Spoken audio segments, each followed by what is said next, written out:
अस्सलाम वालेकुम स्टूडेंट आज मेरे पास है एक्सरसाइज 7D का क्वेश्चन नंबर मेरे पास 1 है। क्वेश्चन नंबर की स्टेटमेंट क्या है कि if x is inversely proportional to y cube.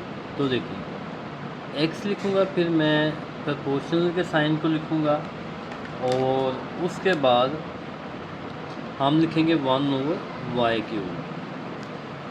1/y³ का मतलब ये है कि ये इन्वर्सली प्रोपोर्शनल है। तो देखिए प्रोपोर्शनल के साइन को जब हम रिमूव करते हैं तो हमारे पास ये कंडीशन ये ऐसे मान जाएगी कि को 1 के साथ मल्टीप्लाई करवाएं तो हमारे पास k आ जाएगा और नीचे आ जाएगा y³ और इसको इक्वेशन नंबर 1 का नाम दे देंगे। उसके बाद नेक्स्ट मेरे पास क्या लिखे एंड x की वैल्यू मेरे पास 50 है। x की जगह पे मैं 50 लिख दूँगा, फिर ऊपर k आ जाएगा और नीचे आ जाएगा y की वैल्यू 2 है। देखिए मैं 2 लिखूँगा, लेकिन y के ऊपर क्यूब है तो मैं इसके ऊपर भी क्या लिखूँगा क्यूब। उसके बाद देखिए 50 तो मैं अगेन सेम लिखूँगा, k भी सेम लिखूँगा। 2 का क्यूब क्या होता है? 2 के क्यूब का मतलब है कि 2 को हमने 3 टाइम मल्टीप्लाई करवाना है तो वो 8 आ जाएगा। देखिए 8 यहाँ पे डिवाइड हो रहा है तो 50 के साथ जाके क्या हो जाएगा ये मल्टीप्लाई और यहाँ पे k रह जाएगा। तो 50 के साथ हम इसे मल्टीप्लाई कर लेते हैं। 50 मल्टीप्लाई बाय 8 तो मेरे पास आंसर आ जाएगा 400। तो k की वैल्यू मेरे पास क्या आ जाएगी 400। फिर हम नेक्स्ट क्या करते हैं, नेक्स्ट हमें पता है कि हम लिखते हैं put the value of k in equation 1। हम k की वैल्यू को इक्वेशन नंबर 1 में प्लेस करते हो तो ये मेरे पास इक्वेशन नंबर 1 है। तो क्या आ जाएगा x इक्वल k की वैल्यू 400 और नीचे आ जाएगा y³ और फिर इस इक्वेशन को इक्वेशन नंबर 2 का नाम दे देते हैं। क्वेश्चन नंबर 1 में क्या कहते हैं find the value of x। कहते हैं कि x की वैल्यू हमने क्या करनी है फाइंड करनी है और y की वैल्यू हमें उसने 4 दिया तो y इक्वल है 4। तो हमने इसको क्वेश्चन नंबर 2 में प्लेस करना है। x हम उसी तरह से लिख लेंगे, फिर इक्वल आ जाएगा, यहाँ पे 400 आ जाएगा। y की जगह पे मैं 4 लिखूँगा तो 4 के ऊपर क्यूब है। 4 के क्यूब का क्या मतलब होता है? 4 के क्यूब का मतलब होता है 4 को 3 टाइम मल्टीप्लाई करवाएं तो 64 आता है। उसके बाद मैं 400 को डिवाइड कर लूँगा 64 से तो मेरे पास आंसर आ जाएगा 6.25। तो x इक्वल 6.25, x की वैल्यू मेरे पास ये आ जाएगी। और क्वेश्चन नंबर 2 में क्या कह रहा है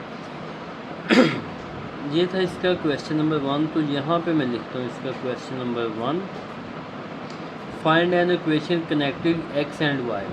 तो x एंड y वाली जो इक्वेशन है जिसको हम कनेक्टिव इक्वेशन कहते हैं वो कौन सी होती है? देखिए इक्वेशन नंबर 2 को हम क्या कहते हैं कनेक्टिव इक्वेशन। तो यहाँ पे आप लिखेंगे x equal to 400 over y³।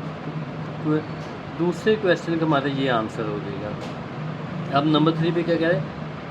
Number 3 पे वो ये बता रहा है calculate the value of y when x कितना है।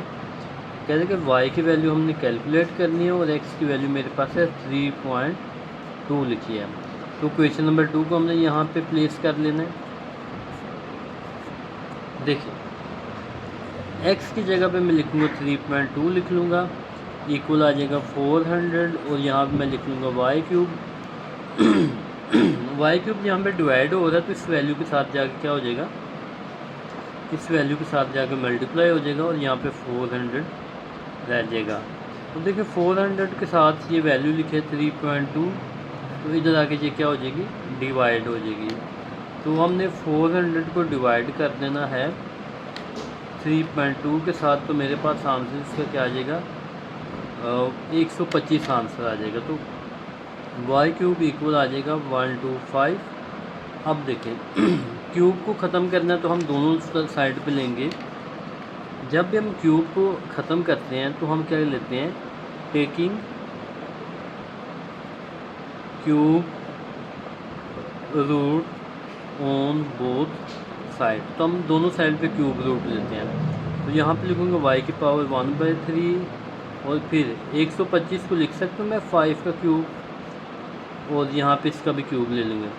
5 को 3 टाइम मल्टीप्लाई करवाएं तो 125 बनता है। देखें यहाँ से ये कैंसिल और यहाँ से ये कैंसिल, तो y की वैल्यू क्या आ जाएगी मेरे पास 5 आ जाएगी।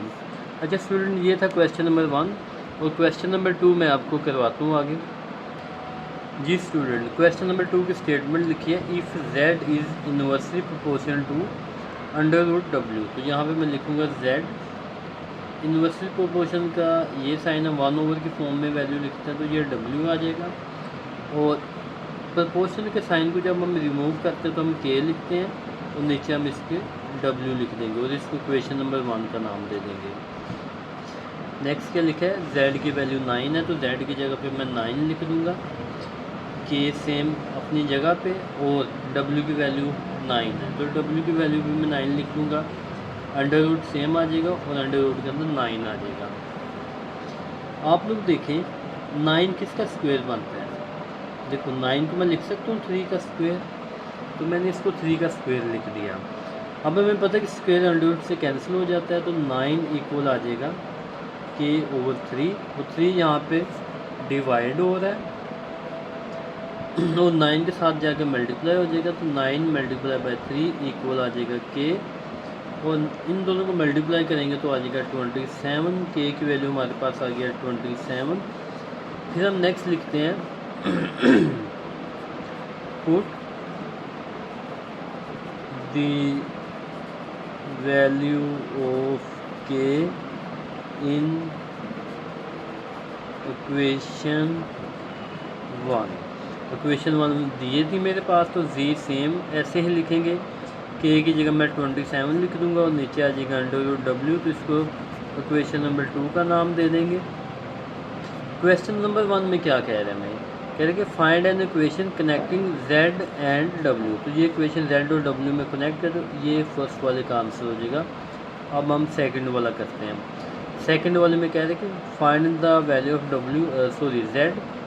z की वैल्यू हमने फाइंड करनी है और w की वैल्यू उसने मुझे ये 16 दी हुई है तो मैंने इक्वेशन नंबर 2 में प्लेस कर देनी है। तो z सेम अपनी जगह पे तो आ जाएगा 27 और अंडर रूट 16 आ जाएगा। 16 जो है वो हमारे पास 4 का स्क्वायर होता है तो ये इसके अंडर रूट से कैंसिल हो जाएगा